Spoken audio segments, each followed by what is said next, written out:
Newswatch 16's Jim Murdoch talked with Smith today, and he's live in our newsroom with his story. Jim. Well, Scott, Steve Smith admits being part of the Keystone Skinheads up until a few years ago.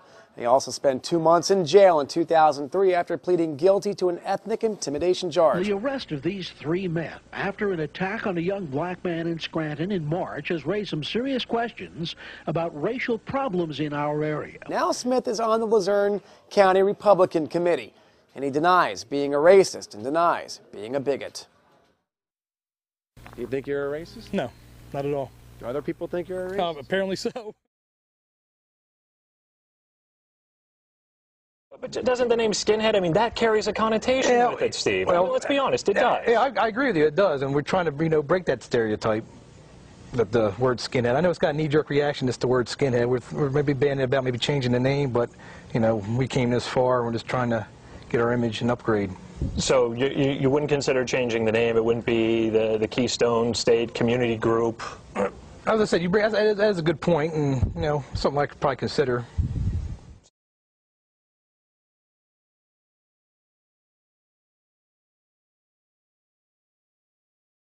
What are the goals or the missions of the group? Educate people, try to, go against what the media says, how we're, evil and racist, and, and you try to educate them, say, look, that's not what we're about. How do you stray from the talk show stereotypical white power Nazis of the 1980s? What makes Keystone State Skinheads different, in your opinion? Oh, because we're not like them other groups that dress up in costumes, wear swastikas, and do salutes. What are you doing? Get away from the what do you call stereotypical, white racialist. Is get away from the symbols, the robes, racial slurs. It does, because it didn't do any good. People don't listen to our message. You say you're out there yelling and doing racial slurs. So we're trying to get our message in a productive manner. He says he's a changed man and left the group several years ago. Why did you leave? Just because of the name skinhead. People get a knee-jerk reaction from it, and they think of movies like American History X. They think we're a bunch of violent thugs, and people don't listen to you as much. So that's why I got away from that.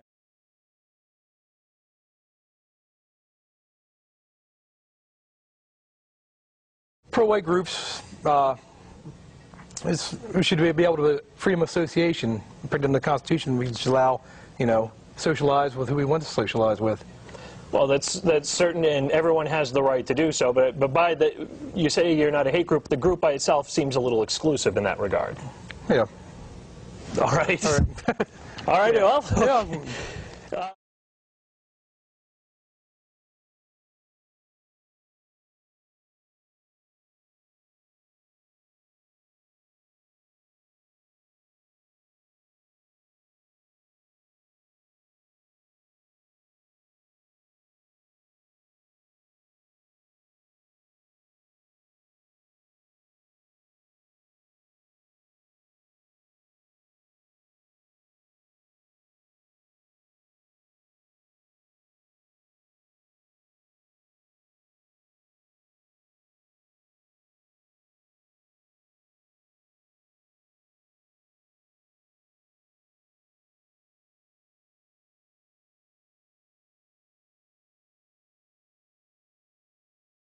Emails this. I hear the KSS started some trouble at Cafe Metropolis a couple of years ago, going into the club and giving the Sig Hail salute during a set of a band with a black singer, the result of which was a fight resulting in the stabbing of 2 people.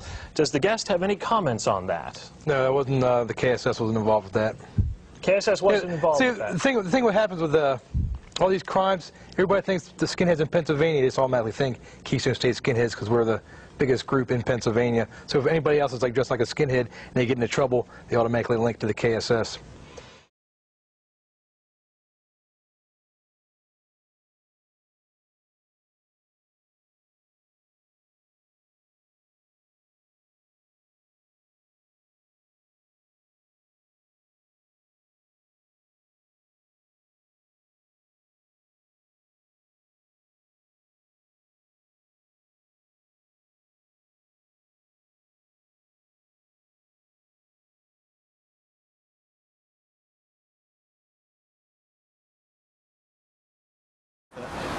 Look at that, yeah. With Steve Smith over here. What's up, Steve? The politician himself. No, I gotta ask you. Fucking kids out here, you're fucking disgusting. I hope they get fucking SIDS. Let him talk to him. Fuck you, Steve. What happened to KS? Nah, that's Steve Smith. His name is Steve Smith. Where's kids? Where's Doug? What's this shit about, Steve? Steve, right? Yeah, Steve. What is this shit about? What shit about? Steve, tell us about the pickle juice, Steve. What? Tell us about the pickle juice. Our heritage. Explain to me. What are you celebrating? Huh? What are you celebrating, Steve? We're celebrating our heritage. I'm intelligent. Explain. You're intelligent? If you're intelligent, I need to explain it to you. I'm not finished, Steve. What are you here for? Huh? What are you here for? What are you here for? Tell me why you're here for. I don't listen to me. I'm here to listen to you. Huh? That's why I ain't gonna talk to a brick wall. What are you here to do today? Huh? We're here to celebrate. What are you doing here today? Well, I want to celebrate with you. Huh? I want to celebrate with you. You want to celebrate? You're not celebrating. You're just talking crap. I want to know what you're celebrating. I'm coming here, death, everything. I want to know what you're celebrating. Seriously. Be serious. What are you celebrating about? Leave Paris. He's going to discover America. Yeah. America's Steve, great. where's Keith? Steve. Oh, shit. He got it right. Look, well, that's not what we're about. We're about.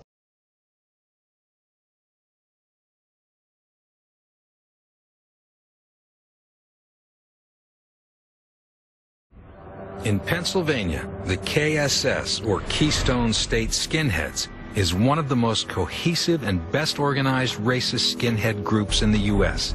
They have united 3 regional crews from across the state. Today, they present themselves as a political organization. Keith Carney has been a KSS member since 2002, and he is the Eastern Regional Leader. Everything needs to be torn down, and people need to take a new look around, and their whole thought process needs to be changed. It's a revolution of thought. It's, for the most part, what it is. On the day we were with him, Carney and his crew were outside a baseball game handing out leaflets.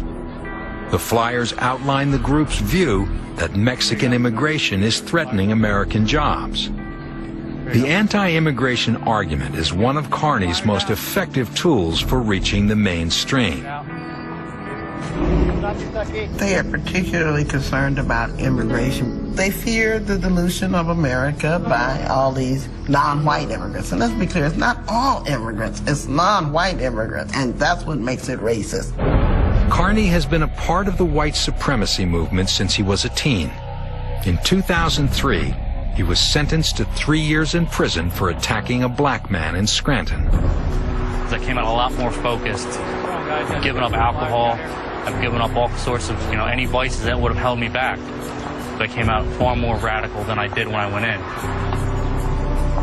Carney says when he got out of prison, he realized violence was not effective in reaching people. He started using words to appeal to a wider mainstream audience. People that are skinheads aren't going to be skinheads forever. We're going to go into society, we're going to become lawyers and politicians. We're going to have an effect on society.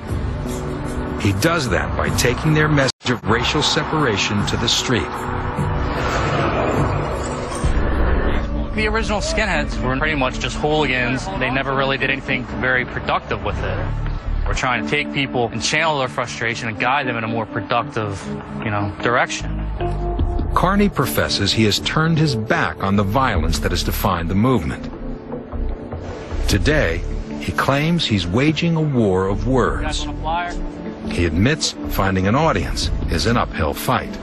Yeah, most people just don't care, and that's why we have so many problems in this country when they turn on the box, or when they turn on open their fridge, they don't have a 6-pack of beer in there, and they might be a little bit more concerned about what we've been saying for the past, decades. The KSS crew picks up their discarded flyers, but Carney remains undeterred. I don't think you should be afraid of us any more than you should be afraid of the average person you see on the street. If they feel threatened by the disappearance of multiculturalism or the eradication of, drug abuse on a wide scale, or homosexuality or unrestricted immigration, then yes, you should be afraid, because we plan on putting an end to that.